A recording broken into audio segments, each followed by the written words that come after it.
Everybody. Boroughs and Burbs, episode 130. Today, I want to introduce you to Roberto Cabrera, my co-host.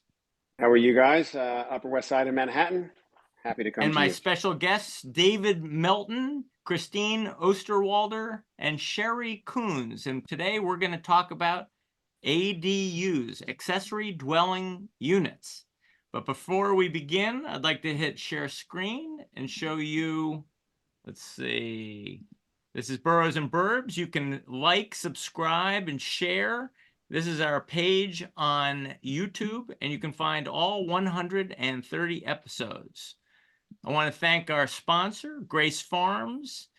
You can find them at gracefarms.org, and you can visit their 80-acre campus right here in New Canaan. I'll bet you could fit a whole lot of ADUs on 80 acres. We'll find out just how many we can get on 80 acres in a few minutes.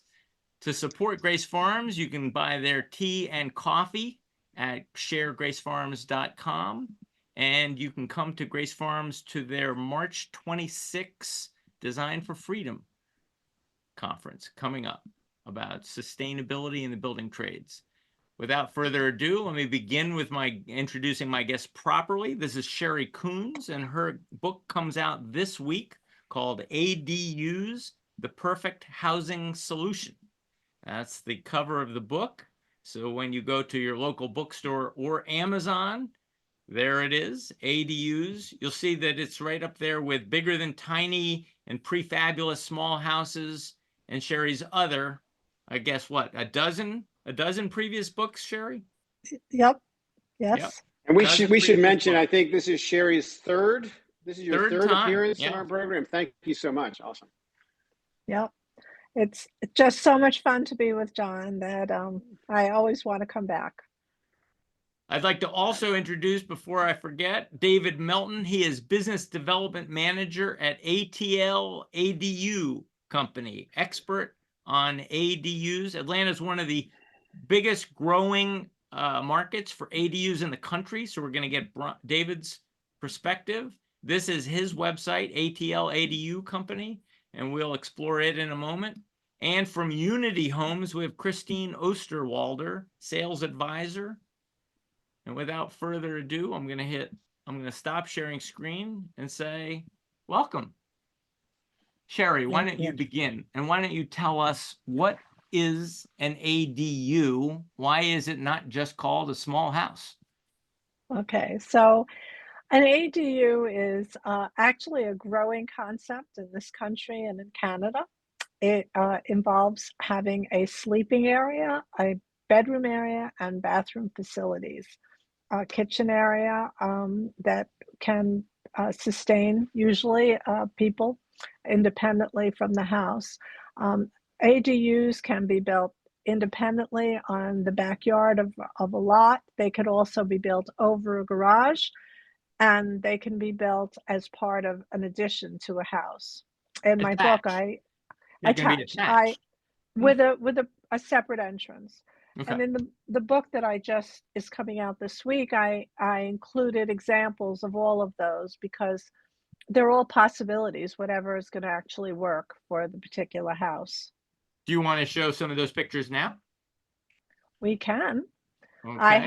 I included two examples that are in the book. This one is in Atlanta, and this is a really interesting story because the woman that had this built, she was a restaurateur, and she retired from the restaurant business and decided she was going to make her living building and renting out houses. So she built 3, and then the pandemic hit and she really couldn't build any more houses, and she decided to make this much more profitable and put 2 ADUs on 3 of those properties. And they're beautifully done. They're kind of very traditional.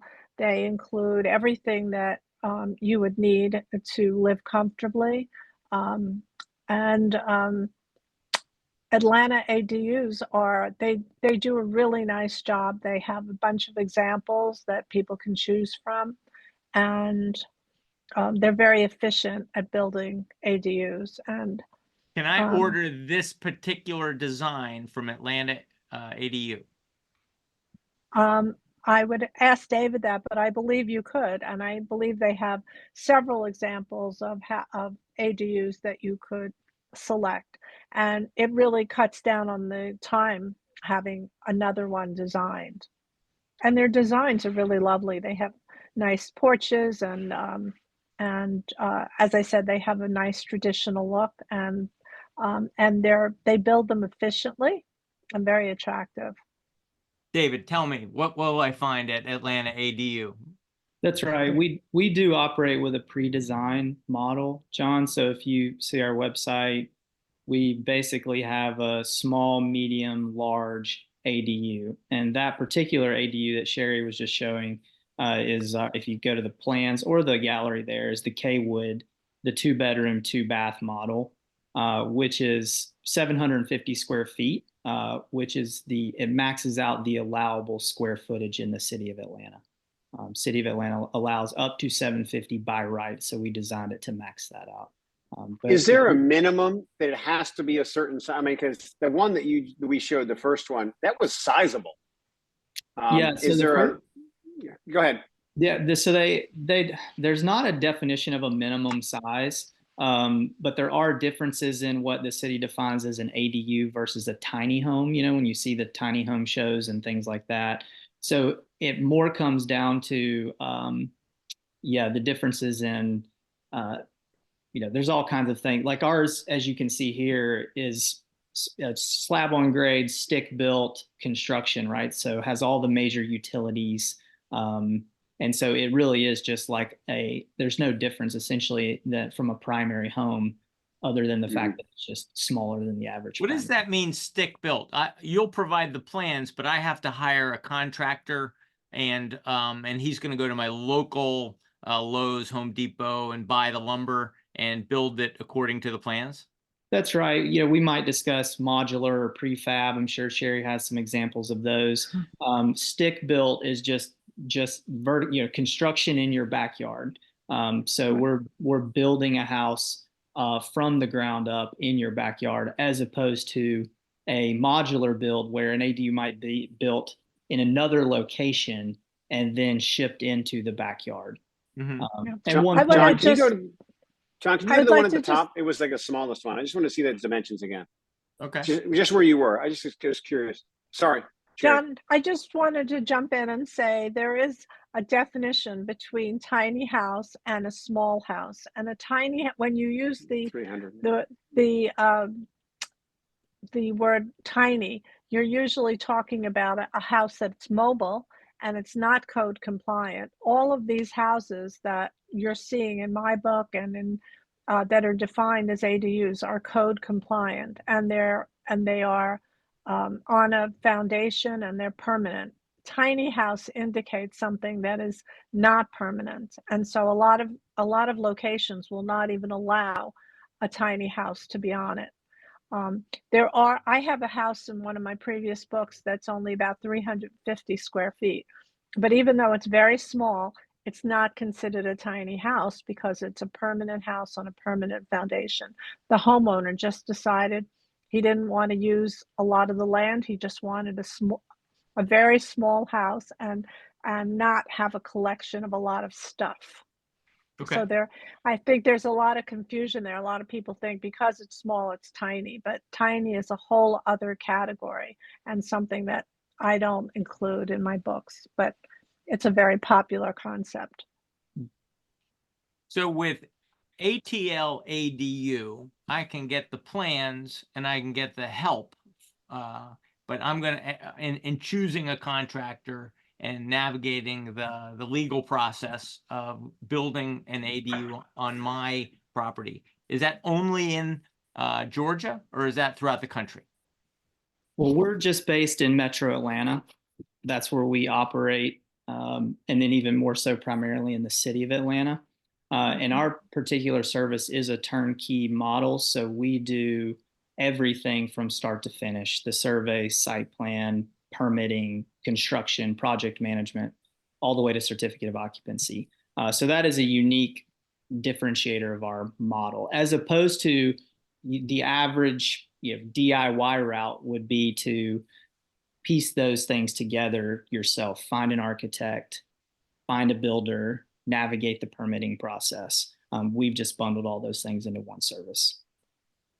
And before we And move on that's to Christine and find out how it's maybe different for a manufactured home or elsewhere in the country, what is the length of time to go through your process in Metro Atlanta, and what might be the cost for the K-Town 2-bedroom model? Yeah, so our timeline is 8 to 10 months, roughly all in.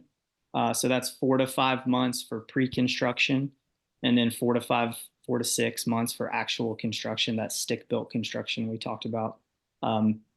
Pre-construction is, we do a couple of months of what we call feasibility. So we need to get a survey and create a site plan and make sure beyond just the eye test that this project is actually feasible based on code, setbacks, trees, lot coverage, et cetera.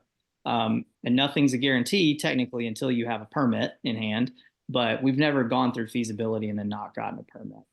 But we'll navigate that. City of Atlanta permitting process right now is about 2 months on average. And then we'll dive into the construction phase, which takes us about 4 or 5 months. And as far as price range, the 2-bedroom model we showed there right now is in the range of $240,000 to up to $265 all in.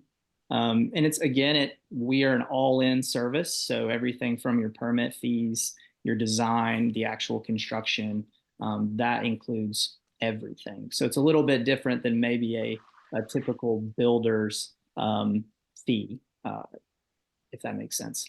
And what would the cost be on like that smallest one that was like 306 square feet or? Yeah, so that one we call our East Lake, and it's just a little over 300 square feet. And it is our most efficient model. It's a studio 1 bath, and it's in the range of 140 to 165,000 all in. Okay. What would it people cost? really converting- like that.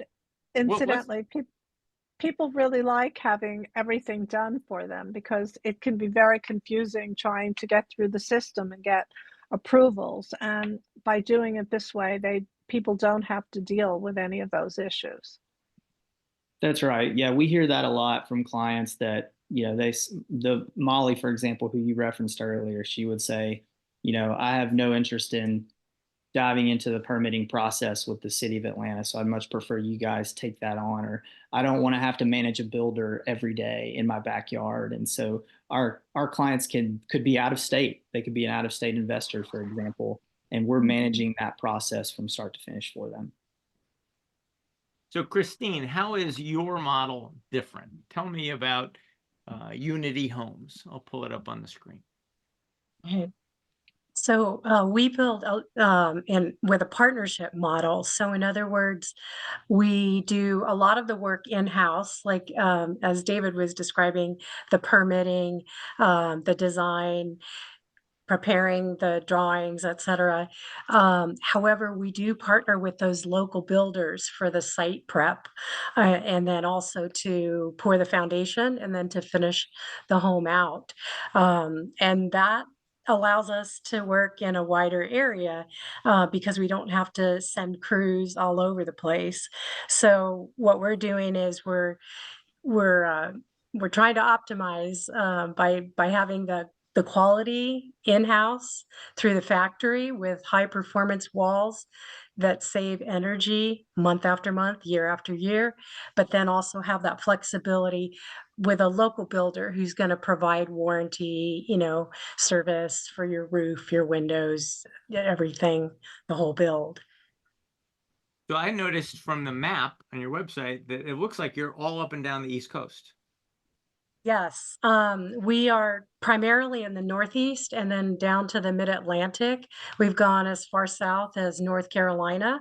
We've also gone as far west as Wyoming, but our walls are optimized for a northern climate. So for a southern climate, you would want longer overhangs for shade, and then some other changes that would make it more efficient. But for warmer climates or colder climates, you got all the warmth you need within our walls.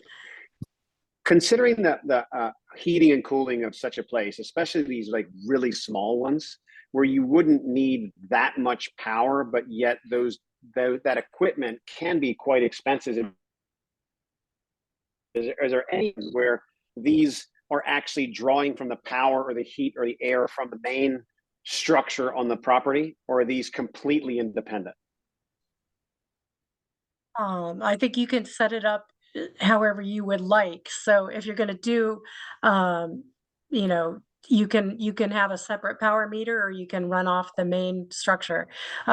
We design our homes to be net zero, so our goal is to add solar, and then we would produce all the heating and cooling and lighting and electricity that you would need just through the solar panels. Wow, But that's fabulous. even if you don't go solar, it's still super low energy use because of the walls and the triple glazed windows. This is a really incredible amount of space packed into 752. I mean, it's incredibly efficient. Right. The Yeah, most important thing is that the space is used well. You can have a very small space, and if you have enough lighting, it's very bright, and you have minimal hallways, and you can use a very small space and make it very, very comfortable. It's a Yeah, matter very of high how you ceiling. use the space. So can we compare price, like to do this home here, just like we had asked before, what is the process? How long does it take, and what are the costs? So you can see from our website, the shell estimate is 170. So what that means is that's the building envelope. So the walls, the windows, the exterior doors, the roof, but that's with zip panel, so it's not finished out. And then you'll see that finished cost range, and that's what we're estimating the home will cost to be move-in ready. So that's us, the shell, the local builder, all the finished materials, the foundation, et cetera. And your time frame for that? The time frame is approximately a year from the start of design to when we're on site to assemble. And then it takes the builder a little more time to finish it out. So you're looking at 3-4 months for a smaller home like this. You know, David can do it faster. Yes, Smaller he Not that scale. we're- said. Yes, I'm paying yes. attention. Much 8 months smaller versus scale. 12 months. Okay, got it. Right. Now, one of the And things that's fascinating to me when I was doing a little bit of research for this show was that California started the ball rolling a few years back. I'm going to say 5 years back, where they created a rule that allowed for accessory dwelling units by right throughout the whole state of California. And within a month, there was some enormous number of applications. I think something like 50,000 or 500,000, some enormous number of applications to create ADUs in the state of California. And since then, I think they got through their initial challenges. But since then, I think things have settled down a bit. And other states like Georgia, like Massachusetts, like Vermont, are looking at the California model and saying what worked, what didn't, and how can we use ADUs as a way to get a more diverse housing stock? How can we get diverse housing stock? How can we solve our affordable housing problems? So can you talk to us about the evolution over the last 5 years, over the last decade of the ADU, and how the California example really sort of stimulated the industry? So actually, ADUs started in Canada. I'm sure they've been around in other places, but in British Columbia, they have something called laneways, which are parallel to the street where all the garages are. And because housing is so expensive there and there's such a shortage of housing, they were replacing the garages with an ADU. And people on the West Coast started seeing this as a good way for them to take care of their housing issues and started building them in California. And it has obviously spread across the country. And these ADUs are used in a number of ways. One way that I think is really fascinating is multi-generational. I have a house in the book that was built in Avon, Connecticut, that was built with the house, a porch in the center, and then an ADU, and the family all lives together, and it's really a great concept. The parents can babysit, and the younger people can take care of them if their needs become so much so that they need that. Other people are obviously renting them out for a extra space. People are using it as a retirement method so that when they decide to retire, they can move into the ADU and rent out the bigger house or just use the ADU for income. Other people, I have a house in California where the guy works at home a few days a week, and he's using the ADU as a place for him to work. And his wife is an actress, and she practices her lines in the ADU. So people use these for all kinds of reasons. There's another guy in California who has a very small house in a neighborhood where everybody was knocking down the houses and putting up bigger houses. And he didn't want to do that. He really wanted to maintain the nature of the house. And so he built on an ADU, and he can use it for a number of different reasons. So people are building these for their adult children, they're building them for their parents. A lot of older people today don't want to move into senior facilities. A lot of people that are what years ago would have been considered seniors are now very vital and active, and they don't want to live in those kind of facilities. They can live in an ADU on their children's lot or some other lot, and they can downsize to in a very convenient kind of way. And also a lot of young people don't have the money to build a house. You know, even around here, kids can't afford to live in the neighborhood where they grew up. And so their parents could build an ADU, and they can live in the same place that they grew up, you know, close to their family. So there's many, many reasons why people are building these. And it has really become popular in lots of different places. I have some houses in Minneapolis, I have in Connecticut and Texas, and it really is a growing concept. And when I go out to speak, you have been with me, John, speaking, and you know, I'm speaking about an older book, Prefabulous, and all anybody wants to talk about is ADUs.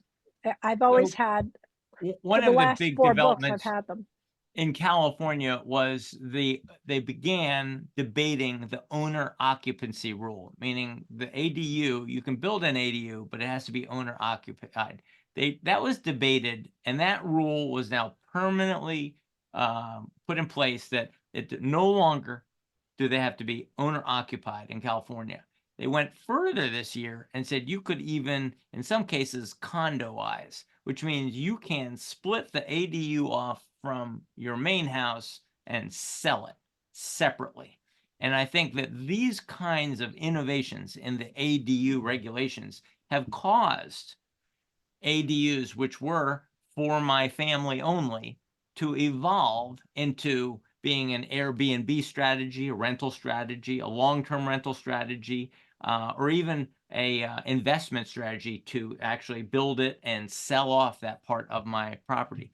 So I think with the evolution of the regulation, you get an evolution of design. Can you talk to me about how over the last 5 years, since the beginnings in California and the beginnings in Canada, the design has evolved in order to meet different kinds of needs? I might have a different design for my family than I would for a renter. But John, that really varies by state. Some states like Atlanta, you don't have to live in either one of the units. But in other states, the homeowner has to live in either the ADU or the main house. So it really varies. Every municipality outside of California has their own requirements. So there's different requirements for parking spaces. In some places, if you're more than 50 feet of I'm not sure the distance, but if you're so far from public transportation, you have to have a garage or a parking space. So there are lots of limitations, and it really depends on the location that you're in. And it's What hard. is People always ask, and it's hard to give a universal answer because the rules are different every place, and even within a what state, they can be different. what is the thinking in making it that the primary person has to live there? Because the people in the neighborhood don't want a lot of people moving in and out like Airbnbs. They want it to be a permanent structure with permanent residents. They don't want it to be like, a college Sure, but couldn't they put frat limitations area. like in the city? There's a lot of the condominiums, they require that the leases are at least for a year, or whatever the Mhm. case may be. Can they put sort of restrictions like that on there?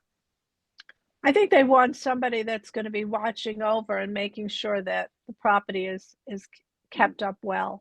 I'm not sure about what the thinking is in every area, but I know that in a lot of areas, the homeowner has to live in one of the two structures.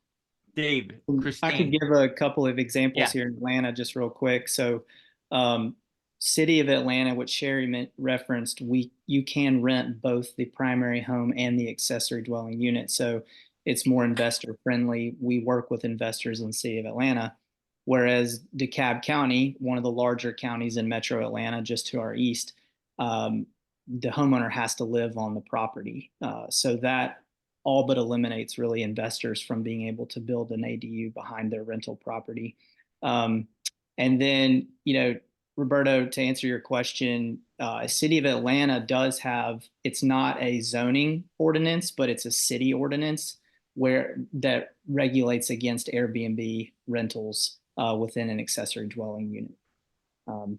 What's the profile of most of your clients? Are you getting approached most of the time or 50% of the time by somebody who has a family need and 50% of the time by somebody with an investor proposition? I mean, what is the makeup of your clients in Atlanta and in DeKalb? So those are two of the main clients, is the multi-generational living. So they're building it for either an aging parent or an aging kid. We have one going in Decatur right now that their college-age daughter's going to move into. Or investors is another bucket. And then the third really is families that are just looking to create extra livable space. So they might use it as a home office, an art studio, a yoga studio, a number of ways, but they're not necessarily renting it, or they might say, well, we might rent it down the road. That's one of the advantages of ADUs.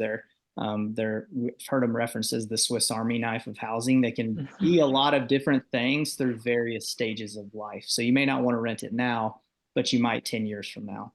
I would think it would be a great place for like a live-in staff when you become older, that they have it's almost like a staff room in a co-op from a long time ago, is that you actually create that, not to downsize yourself into it, but to have your staff live there and be able to come to the house very easily and be on premises. Yeah, we just finished an Eastlake model, that studio 1 bath in Avondale Estates, for a retired couple who they're currently using it as an art studio, but they did mention we might need additional help in a few years. And so this would be a place where someone could live and be right here in our backyard.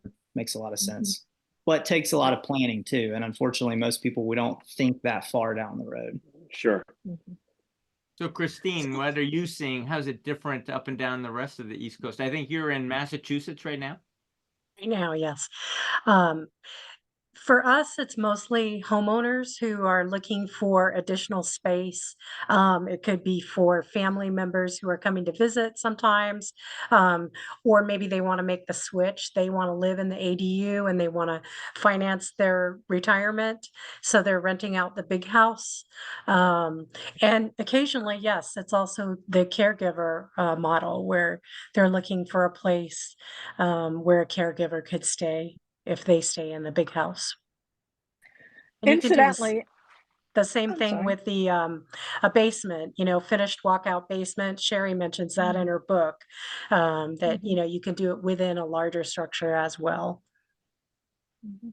Incidentally, a lot of people are including universal design features, which are features that people can use if they have physical issues later on.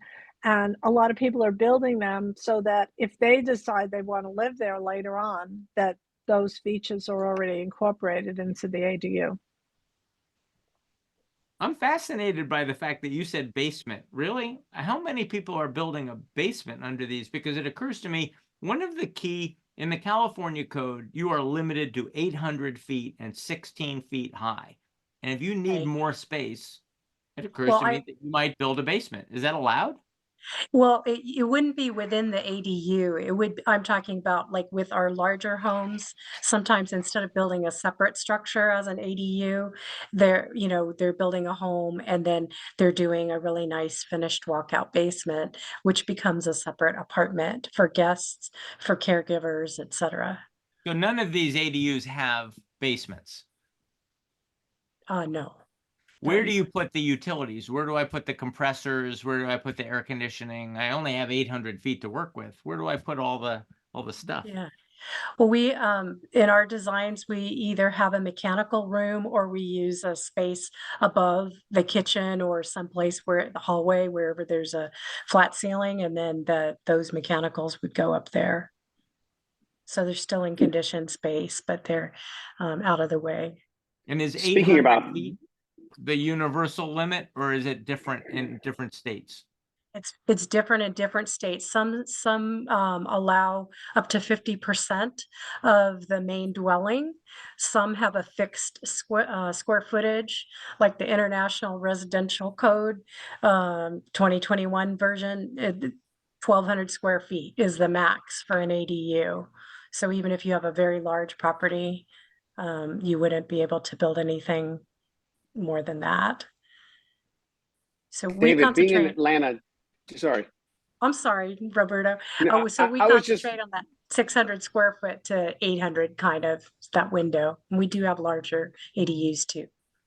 how much like deep urban work where it's dense do you do anything? Because a lot of this I think is suburban, if anything, rural in some ways. Because when you get into the density of like for New York, there's a consideration for a lot of ADUs, basement apartments, and things like that. But there are a lot of restrictions with regards to, you do have to have, a substantial amount of air and light, which is a problem. Also, the egress. So there's there's so much potential, but it's all very restricted. It's almost like the conversion of the commercial buildings to residential. There's just air and light restrictions and things like that. So are you guys doing or finding any sort of basement situations that you're working with, like in the more like dense areas of the city? So we actually do the majority of our work in city of Atlanta compared to the broader metro area. And Atlanta is not quite as dense as other metro areas around the country, but that's where the vast majority of our inquiries and client requests come from, is right in the heart of the city. And we have these little pockets and neighborhoods within the city of Atlanta where ADUs just make a ton of sense. And the code is more favorable to build. Atlanta is really kind of you could say it started in the city of Decatur and then city of Atlanta. They became legal in 2017, ADUs did. And then the surrounding metro areas have kind of followed suit. But the code is by far the most favorable in Atlanta as far as setbacks are concerned, lot coverages. What about basements though, and the conversion of any of that?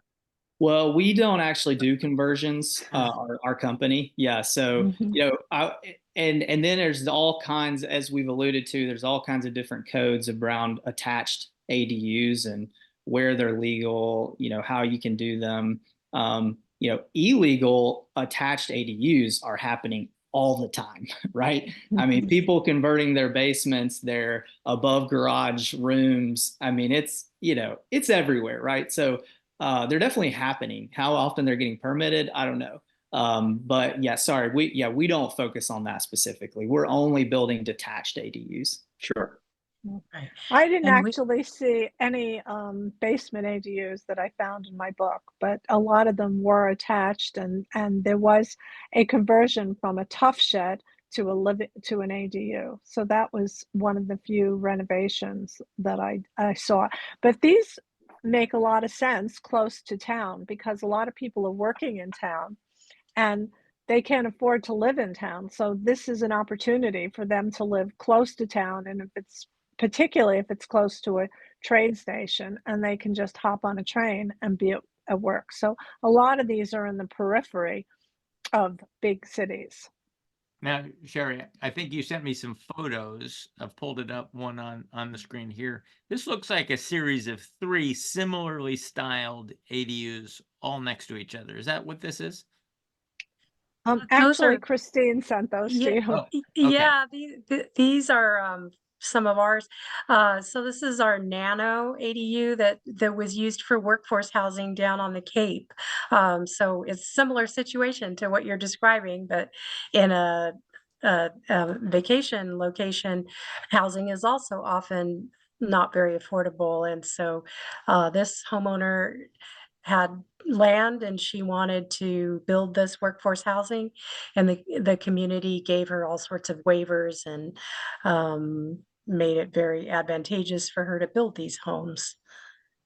Now, she applied for and got the right to put 3 ADUs on a single piece of property.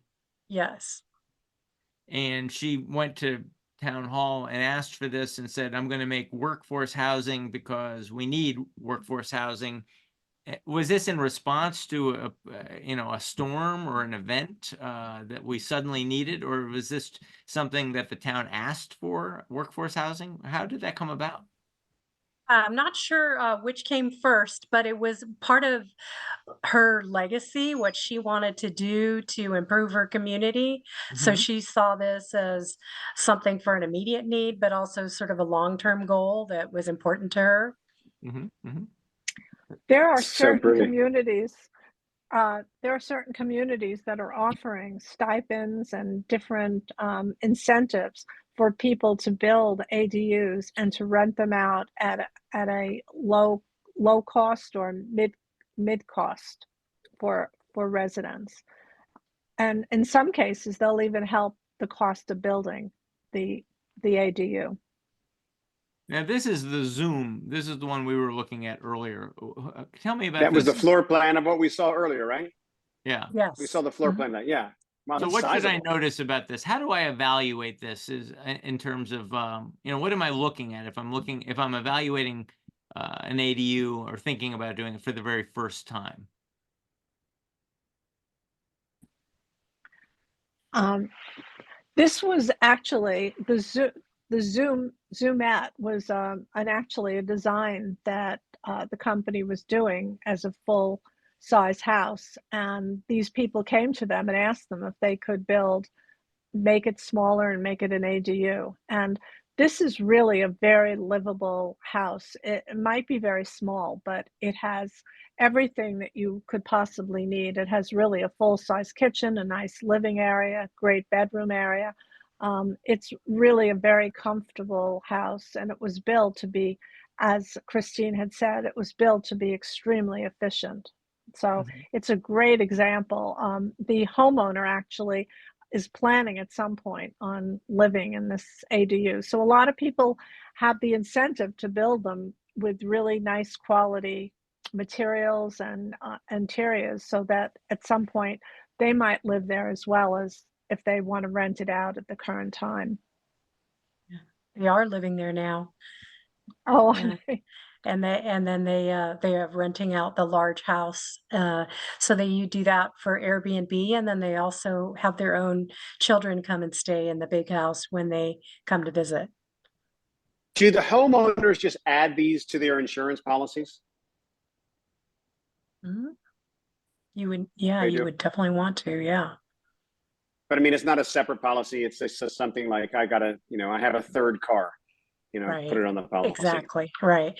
Because I think unlike what John was describing earlier, where in California, where you can actually split the property and sell it off, most communities require the ADU to be part of the main dwelling property. So yeah, it would be one property under one deed with one insurance policy. And incidentally, for realtors, this is a really interesting concept because what I found was that when you have an ADU on your property, it increases your property value by about 15%. So if I was looking for a house right now, I would think that if it had an ADU, it would be a great incentive for me to buy that house. Now, is that John, you have a lot of land, don't you?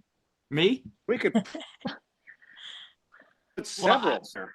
No, so you're right. I'm on 4 acres. So in New Canaan, Connecticut, an hour out of New York. It's an expensive area because it's very commutable to the city. And part of the arguments up in Hartford is that Lower Fairfield County is not affordable. And a lot of people are looking at down zoning 4 acre, 2 acre, 1 acre lots and as a solution to the affordable housing crisis. Other people are saying, well, why don't we look at the ADU as a solution instead of taking a 4 acre and down zoning it into 4 1 acre lots? Why don't we just allow everybody in the neighborhood to put an ADU on their property? So that's what's sort of interesting to me is, well, when is it appropriate? On my property, which sounds like a lot, 4 acres, there's a lot of wetlands. You can't build an ADU in the wetlands. So when does an ADU not make sense? Well, I guess part of it is if I have wetlands. What if I have a lot of ledge? What if I have a lot of hill? All of the ADUs we've looked at so far look like they're sitting on level ground. And I just wondered whether that's a design requirement. So can you talk to me about when, the kinds of space I need to start considering an ADU? Christine. You can always grade, but yeah, we like to build our ADUs as slab on grade because it's the most efficient. And it's also from a cost standpoint, it saves you a lot of money. So yeah, you would, if at all possible, go for that flat space. Your site survey is going to show you what your offsets are. It's going to also list any seasonal water or environmental concerns. So when we're in that feasibility study, we're looking at, is there room for this home and what is the local requirement? Does it have to be attached? Can it be separate? We only build new construction and detached. So if there's a requirement for attached, we cannot build an ADU for that home or that property. Is it usually subject to the same setbacks as an ordinary home? In New Canaan, we typically have like 25-foot and 50-foot setbacks in the zone I live in. So if I were to try and locate put an ADU on the property, do each of the structures have to have that sort of 50-foot setbacks from each other, or are communities allowing them to be sort of located together? It really depends on the municipality. Like here, for example, City of Atlanta has side and rear setbacks. There is not a minimum distance between the primary home and the ADU. So you could actually build the ADU. It comes down to owner preference. You could build it as close to your house as you want. We need about 4 or 5 feet for actual construction work, between them. But sometimes one of the limiting factors in some of the surrounding counties, for example, they might say, hey, ADUs are allowed, but then they almost disallow them with the way they write the code. They'll say, okay, well, there's a 30-foot rear setback. In one county, for example, you have to attach the ADU to the primary with a fully enclosed, heated and cooled hallway. Who wants to do that, right? So in roundabout ways, they really limit the ability to even build an ADU with the code. Yeah. I have a great example in Washington, D.C. There was a house that had a big heritage tree close to the house, and it had roots that were far reaching. And so what they did was put in a long hallway to the ADU that was raised, and so that it didn't impede the property at all. And that was one way of getting around some of um, the uh, uh, the limitations from the land, so that they have a walkway between, and they're connected, and they built it for an elderly father, and so that it would be easy for them to get from one house to the other. So there are all ways to get around problems with the property Anybody and doing John, limitations. two-story ADUs, or are they all one-story, primarily 800 foot and less? Is anybody doing 2 stories when you're Many of really them are two. many? Many Okay. of them are 2 stories. Yeah. Mhm. We have two 2-story designs. So we have the Nano Engel, which is the lofted version. If you go down to a little further there, so that one for 837 square feet has a really lovely loft space inside. So half of the unit is open, and yeah, there you'll see that there's also a second floor tab if you scroll up just a little. Yep. Mm. So that can feel really spacious, like a cabin. And then we also have the Nano Comma. We just changed the name, and the Karna is 2 full floors. So it's actually a 2-bedroom home, and that's 1,036 square feet. So that's getting pretty big, close to that limit. Mhm. Wow. Yeah. I have John, I think ADUs. we can. I have ADUs in the book that are up to 1,200 square feet. So that commonly they're between 600 and 1,200, depending on the location. We talked a moment ago about how we all go to these, we go on vacation and we think, oh, this is really, spectacular, of going to St. Bart's, and the land is very expensive.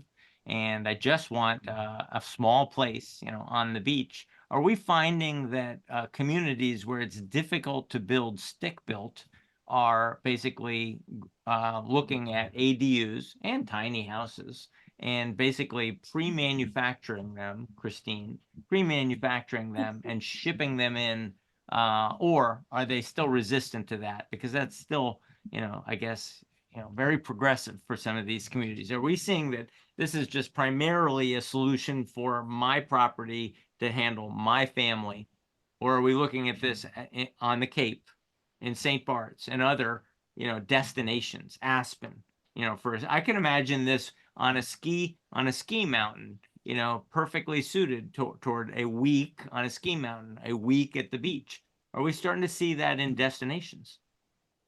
Yeah, we're actually talking to someone right now who's planning an eco village in upstate New York, and he wants to build 8 little nanos, just the little 1-story nanos that are under 600 square feet. And then so that they would each have their own little space, and then maybe a large like gathering space. But yeah, there is definitely potential for that.